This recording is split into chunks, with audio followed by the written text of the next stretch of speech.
Well, there you are. You have arrived. Welcome, dreamer, to Cozy Tales Collective, where time slows, whispers take shape, and every flower has a story to tell. The fountain hums its quiet melody just beyond the bend, and a cozy nook awaits beneath the willow's embrace, perfect for those who dream and wonder. But before we begin, subscribe to this channel and comment where you are listening from. Now let the magic of this story lull you to sleep.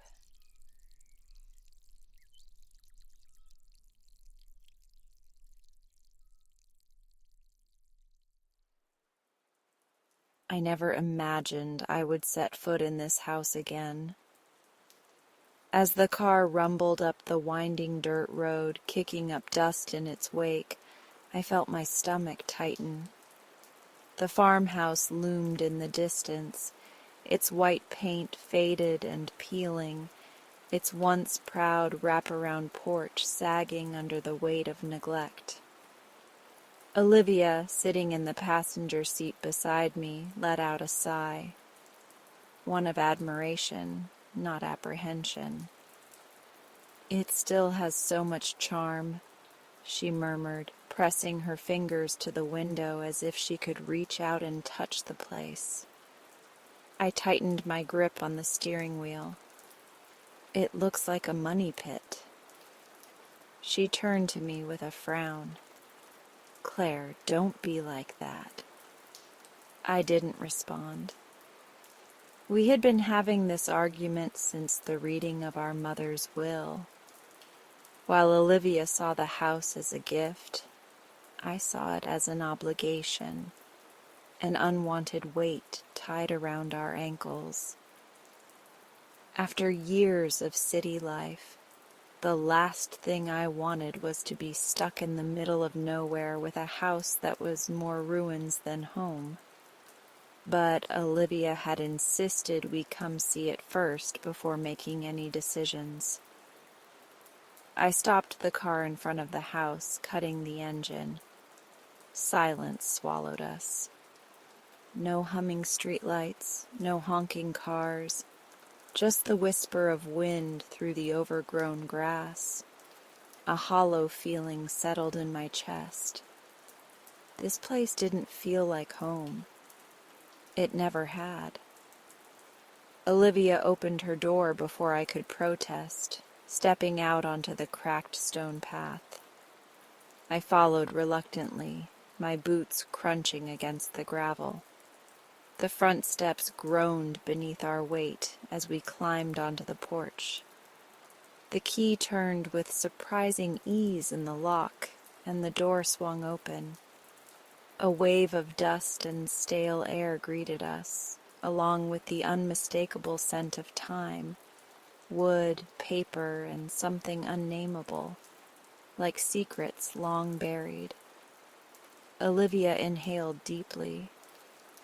"It smells just the same," I coughed, waving dust from my face. "It smells like it's been abandoned for years." She ignored me, stepping inside with reverence.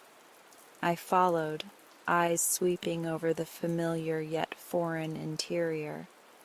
The furniture remained untouched, draped in white sheets like ghosts frozen in place. The wooden floors creaked underfoot, a symphony of memories neither of us wanted to face. I ran a finger along the banister, tracing the carvings my mother had once admired. She never spoke much about this place, never reminisced about her childhood. Whenever we asked, she would brush us off with vague answers, as though the past was something best left undisturbed. Now, standing here, I wondered why. Olivia disappeared into the kitchen, her delighted exclamations echoing through the empty halls. I stayed rooted to the spot, my eyes drawn to the grand fireplace in the living room. Above it hung an old portrait, a painting of a woman I didn't recognize. "Who is that?" I asked aloud. Olivia poked her head out of the kitchen. "Who?" I pointed. She frowned, stepping closer. I don't know." A chill crept up my spine. It was strange. Our mother never displayed family photos, never spoke about her parents or siblings. Yet here was this portrait, watching over the house like a silent guardian. I shook my head. "Let's just figure out what to do with this place." But as the sun dipped below the horizon, casting long shadows across the wooden floors, I couldn't shake the feeling that this house wasn't as empty as it seemed. I dusted off my hands, stepping back from the antique vanity in my mother's bedroom. The heavy mahogany piece had been left untouched for years, draped in a film of dust that clung stubbornly to its surface. Olivia, kneeling beside an old cedar chest, pulled out faded letters wrapped in a ribbon so frayed it threatened to disintegrate at her touch. "These must be old," she murmured, carefully unraveling the bundle. I leaned against the bedpost, arms crossed. Another relic of Mom's mysterious past. Olivia shot me a look, the kind that told me she was already spinning some elaborate story in her head. She had always been the dreamer, the artist, the believer in mysteries and lost histories. Me? I preferred the tangible, the logical. Flipping through the yellowed pages, Olivia's expression shifted from curiosity to deep intrigue. "Claire, you need to see this." With a sigh, I walked over and crouched beside her. She handed me one of the letters. The handwriting was delicate, slanted, full of flourishes that belonged to another time. December 12th, 1968. The house knows me now. It whispers when I sleep, calls my name when I wake. I do not fear it, not yet. But I have begun to wonder if I am truly alone within these walls. I read the words again, a slight chill creeping up my spine.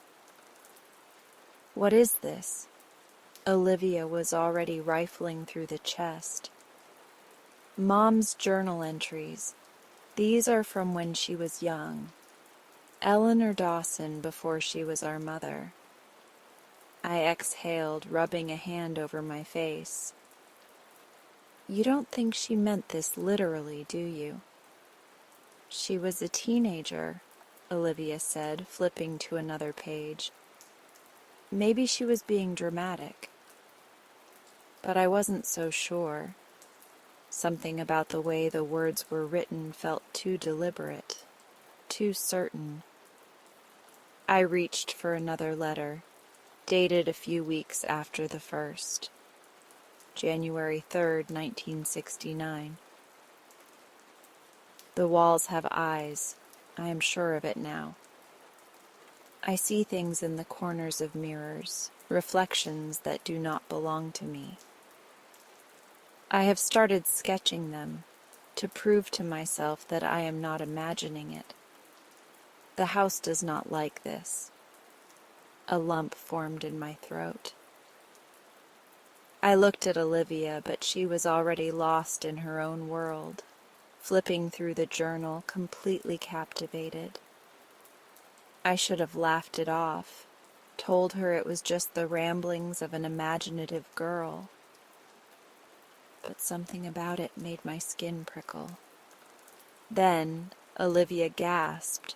I snapped to attention as she traced her fingers along the inside of the chest.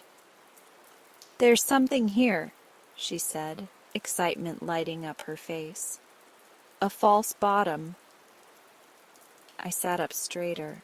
watching as she pried open the hidden compartment.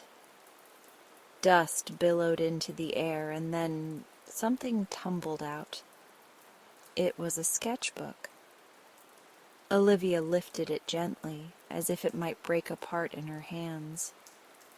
The cover was worn, the edges of the pages curled with age. When she opened it, we both leaned in. The drawings were unsettling. They weren't just random sketches or doodles. These were detailed, lifelike depictions of shadowed figures lurking in corners, faces half hidden in darkness, reflections that stared back in ways they shouldn't. "This is her art?" I asked, feeling an unease settle deep in my stomach. "She saw something," Olivia whispered. Her fingers trembled as she turned the pages, and she drew it. I wanted to tell her she was wrong, that these were just nightmares put to paper. But something about the images made me hesitate. They felt too real. A gust of wind rattled the window, making the old wooden floor creak beneath us. Olivia didn't even flinch. She was entirely absorbed. But I felt it. A presence. Not just the weight of memory in this house, but something heavier. Something watching. "I need some air," I muttered, standing up. Olivia barely acknowledged me. I stepped out of the bedroom and into the dimly lit hallway, rubbing my arms against a sudden chill. The house had always felt old, but now it felt alive, and I wasn't sure I liked that. I dusted off my hands, stepping back from the antique vanity in my mother's bedroom. The heavy mahogany piece had been left untouched for years, draped in a film of dust that clung stubbornly to its surface. Olivia, kneeling beside an old cedar chest, pulled out faded letters wrapped in a ribbon so frayed it threatened to disintegrate at her touch. "These must be old," she murmured, carefully unraveling the bundle. I leaned against the bedpost, arms crossed. Another relic of Mom's mysterious past. Olivia shot me a look, the kind that told me she was already spinning some elaborate story in her head. She had always been the dreamer, the artist, the believer in mysteries and lost histories. Me? I preferred the tangible, the logical. Flipping through the yellowed pages, Olivia's expression shifted from curiosity to deep intrigue. "Claire, you need to see this." With a sigh, I walked over and crouched beside her. She handed me one of the letters. The handwriting was delicate, slanted, full of flourishes that belonged to another time. December 12th, 1968. The house knows me now. It whispers when I sleep, calls my name when I wake. I do not fear it, not yet. But I have begun to wonder if I am truly alone within these walls. I read the words again, a slight chill creeping up my spine. "What is this?" Olivia was already rifling through the chest. "Mom's journal entries. These are from when she was young. Eleanor Dawson before she was our mother." I exhaled, rubbing a hand over my face. "You don't think she meant this literally, do you?" "She was a teenager," Olivia said, flipping to another page. "Maybe she was being dramatic, but I wasn't so sure. Something about the way the words were written felt too deliberate, too certain." I reached for another letter, dated a few weeks after the first. January 3rd, 1969. The walls have eyes. I am sure of it now. I see things in the corners of mirrors, reflections that do not belong to me. I have started sketching them to prove to myself that I am not imagining it. The house does not like this. A lump formed in my throat. I looked at Olivia, but she was already lost in her own world, flipping through the journal, completely captivated. I should have laughed it off, told her it was just the ramblings of an imaginative girl, but something about it made my skin prickle. Then Olivia gasped. I snapped to attention as she traced her fingers along the inside of the chest. "There's something here," she said, excitement lighting up her face. "A false bottom." I sat up straighter, watching as she pried open the hidden compartment. Dust billowed into the air, and then something tumbled out. It was a sketchbook. Olivia lifted it gently, as if it might break apart in her hands. The cover was worn, the edges of the pages curled with age. When she opened it, we both leaned in. The drawings were unsettling. They weren't just random sketches or doodles. These were detailed, lifelike depictions of shadowed figures lurking in corners, faces half hidden in darkness, reflections that stared back in ways they shouldn't. "This is her art?" I asked, feeling an unease settle deep in my stomach. "She saw something," Olivia whispered. Her fingers trembled as she turned the pages, and she drew it. I wanted to tell her she was wrong, that these were just nightmares put to paper, but something about the images made me hesitate. They felt too real. A gust of wind rattled the window, making the old wooden floor creak beneath us. Olivia didn't even flinch. She was entirely absorbed. But I felt it. A presence.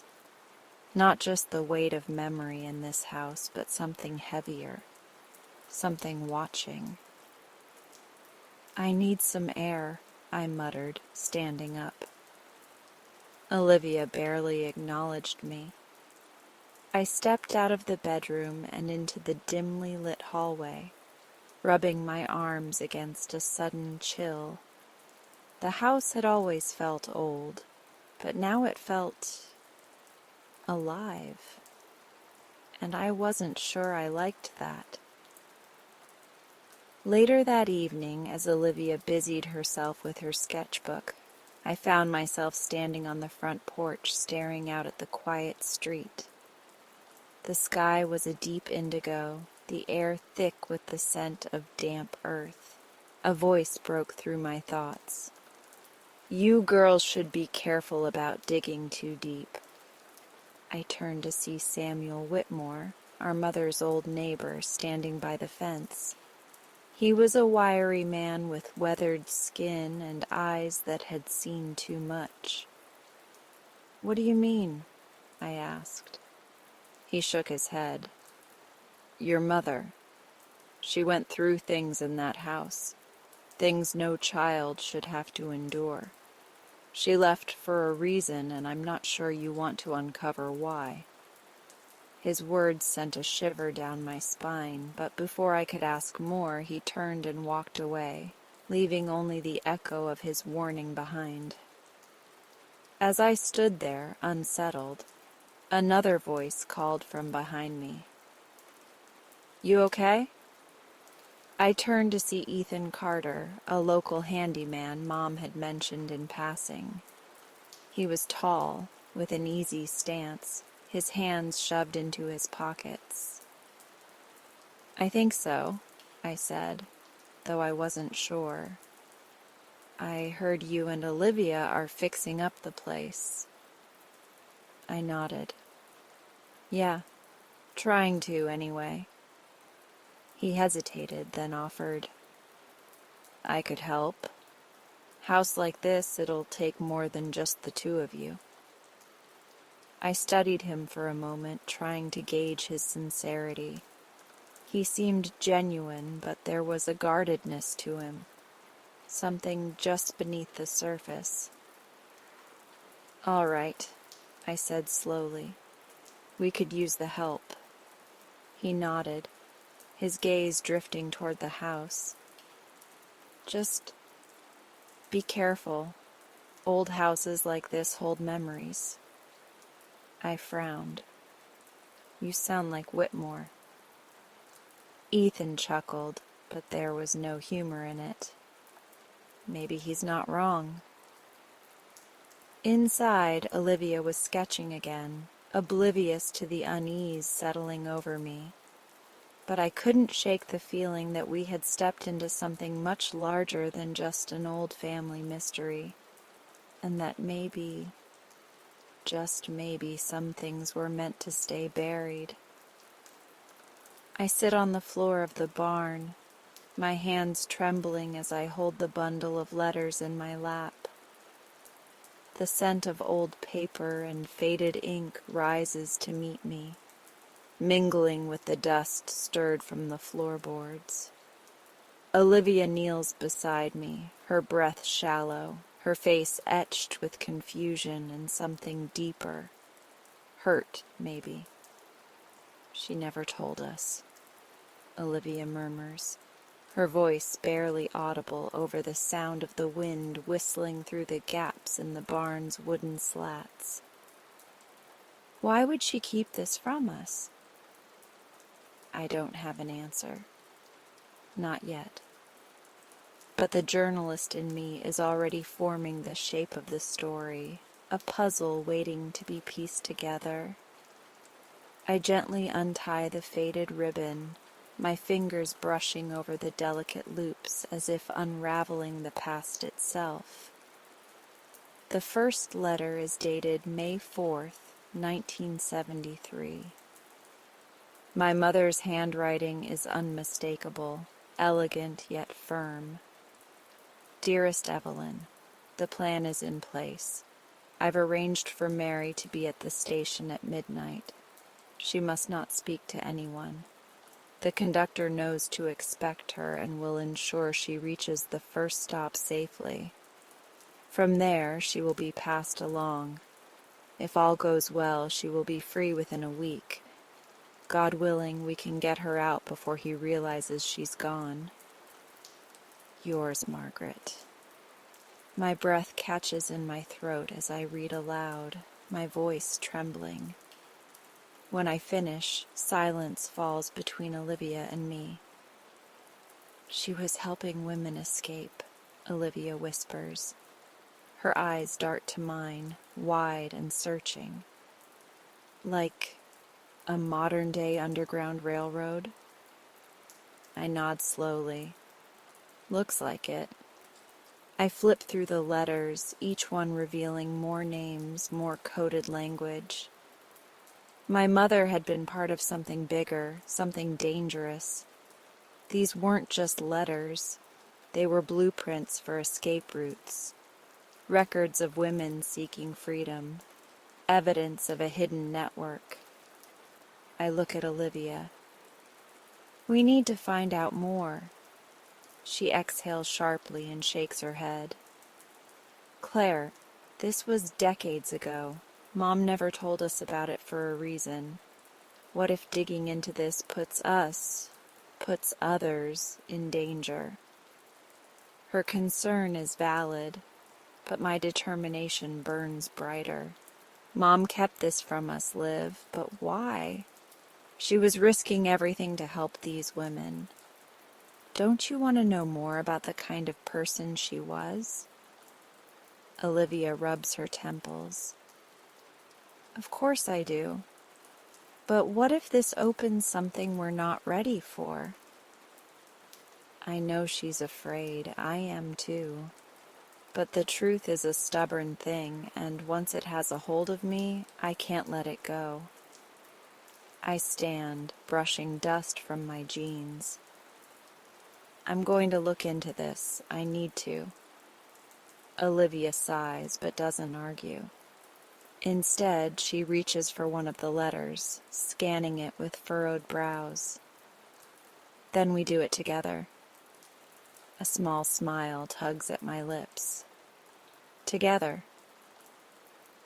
The next morning I sit in my office, the letters spread out before me.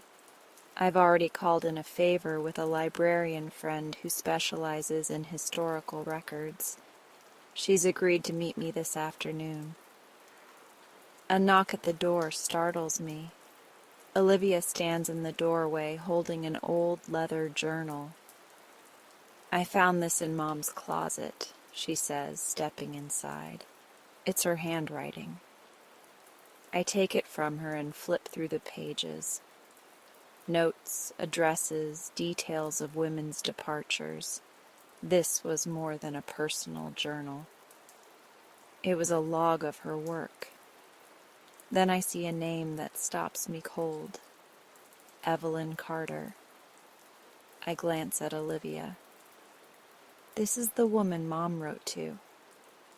Olivia pulls out her phone. Let's see if she's still alive. A quick search reveals an address in a neighboring town. An address. A possible lead. We should go, I say, my pulse quickening. Olivia hesitates, then nods. Let's find out who Mom really was. The drive to Evelyn Carter's house is quiet, both of us lost in thought. When we pull up to a modest white cottage with a wraparound porch, I feel a pang of nerves. What if she doesn't want to talk? What if we're about to unearth something better left buried? I knock gently. A moment later, the door opens, revealing a woman in her 70s, her gray hair neatly pinned back. Her sharp blue eyes flick between us, cautious but curious. Can I help you? I clear my throat. Miss Carter? My name is Claire Dawson, and this is my sister Olivia. We're Margaret Dawson's daughters. At the mention of our mother's name, her expression softens. Margaret's girls, she murmurs. Come in. We step inside, the scent of lavender and old books filling the air. She leads us to a cozy living room where we sit across from her. She never told us, Olivia blurts, about what she did. Evelyn's gaze grows distant. That doesn't surprise me. It wasn't safe to talk about back then. Even now there are people who might not want this story told. I lean forward, but we need to know. Please. Evelyn studies us for a moment before nodding. Margaret was one of the bravest women I've ever known. We helped women escape abusive marriages, dangerous homes. The law wasn't always on their side, so we had to create our own paths to freedom. I swallow hard. Did she ever regret it? Evelyn's smile is sad. Never. But she did fear what it might mean for you girls.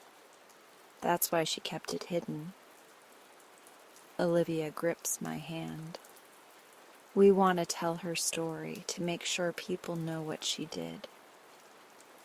Evelyn exhales slowly. Then I suppose it's time.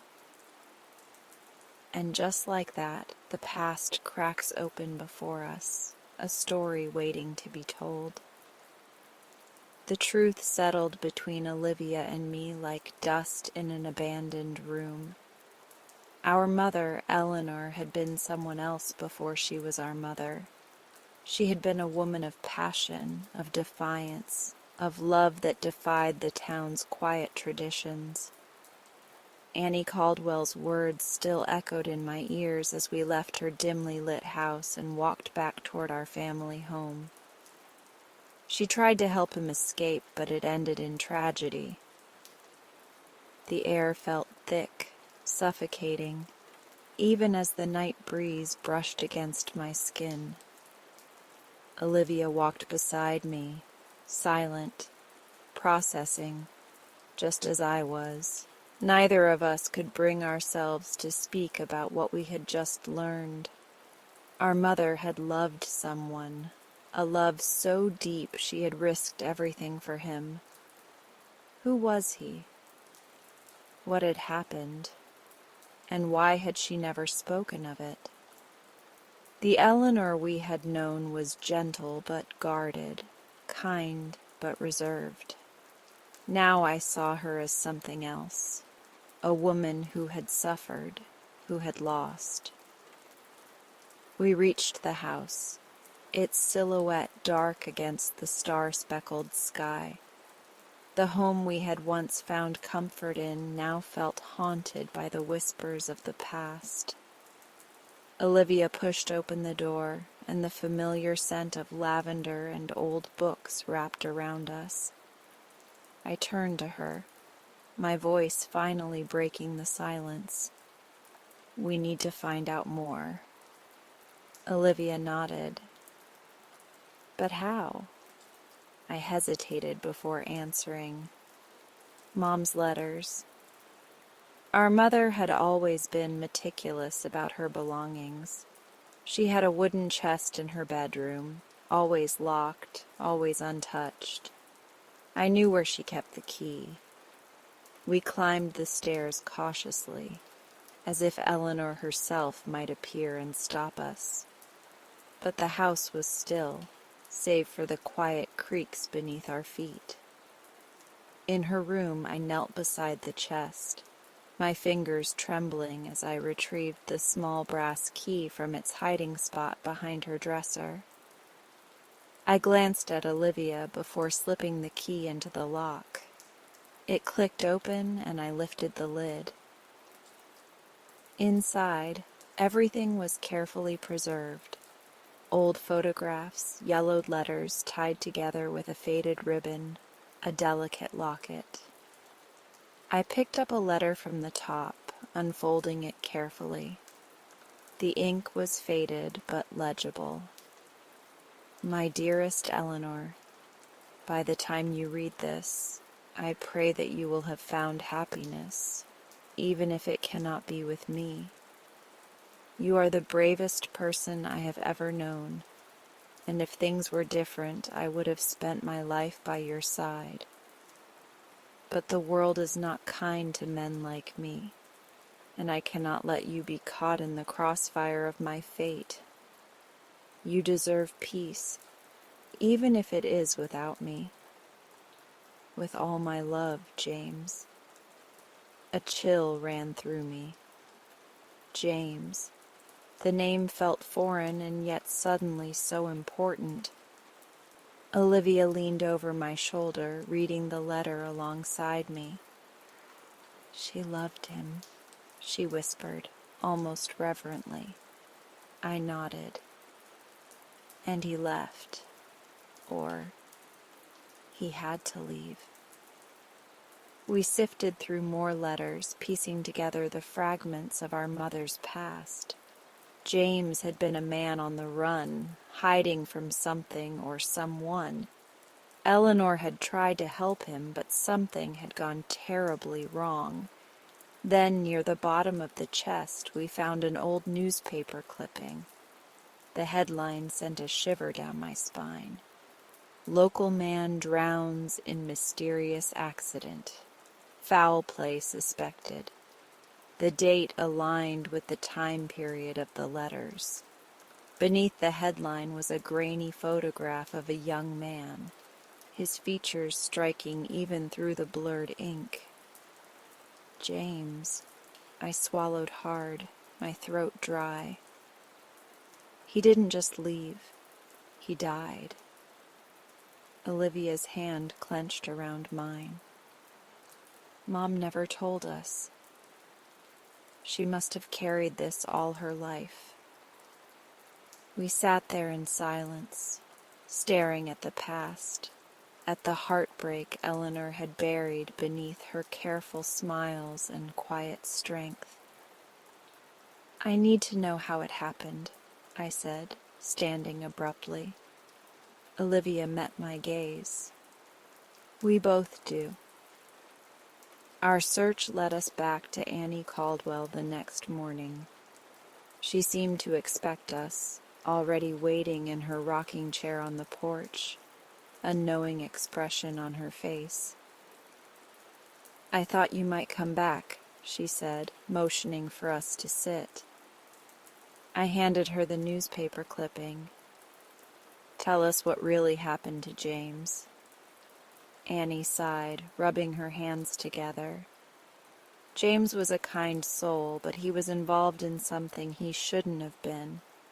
The town knew it, but Eleanor didn't care. She loved him. She tried to help him escape, but someone—" Annie hesitated, her voice dropping. "Someone in town didn't want him to leave. He was found drowned near the docks. Some said it was an accident, but Eleanor never believed that."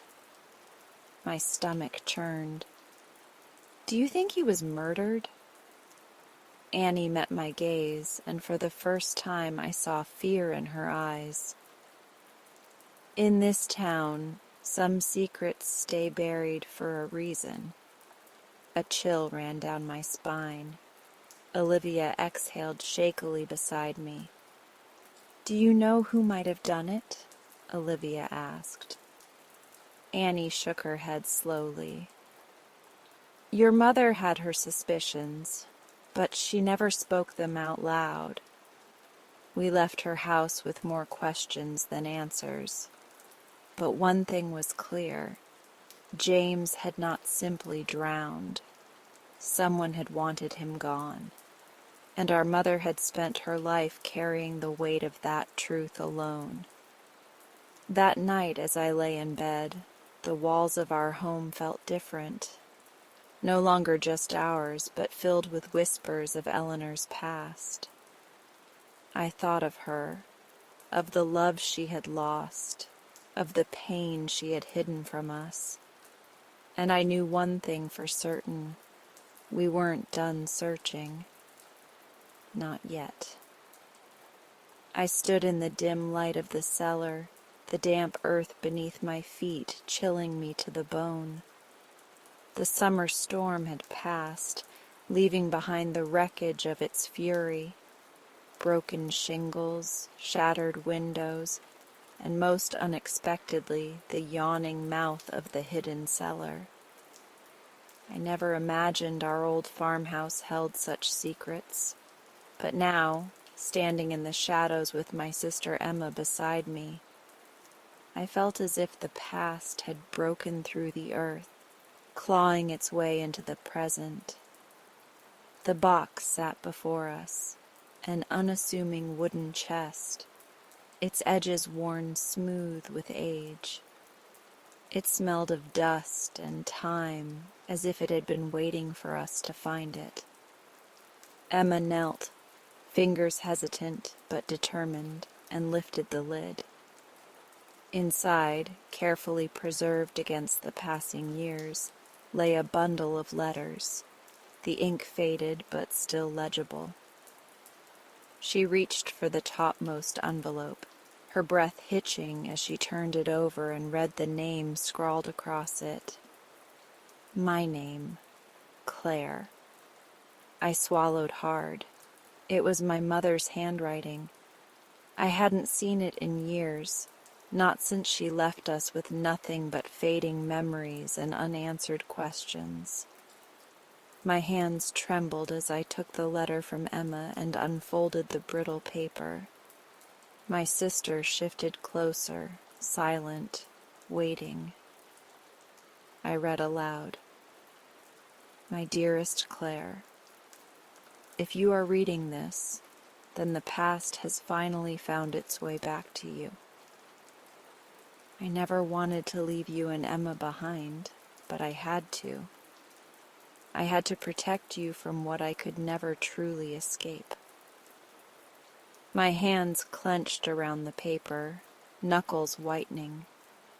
The candlelight flickered, casting shadows that seemed to breathe around us. I forced myself to continue. This farmhouse, the land, the history woven into its walls. It is not what you think it is. I left to break a cycle, to keep you both from becoming part of the legacy that nearly destroyed me. I could hear my heartbeat, steady but heavy, like distant thunder. Emma shifted beside me. "What is she talking about?" she whispered. I shook my head and kept reading. "You must understand.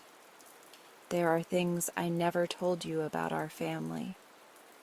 Not because I didn't trust you, but because I feared the truth would shackle you here, just as it shackled me.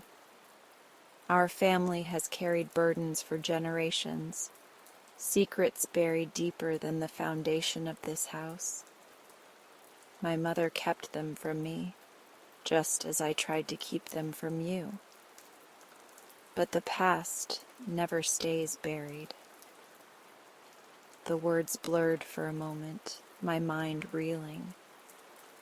I thought of our childhood here, how much we loved this house, how often we dreamed of its history as something grand and romantic. But my mother's words painted a different picture, one I wasn't sure I wanted to see. I forced myself to continue.